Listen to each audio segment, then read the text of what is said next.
तुषारहार धवला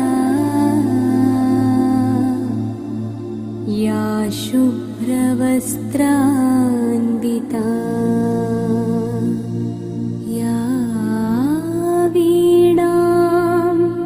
वरदण्डमण्डितकरा या श्वेत पद्मासना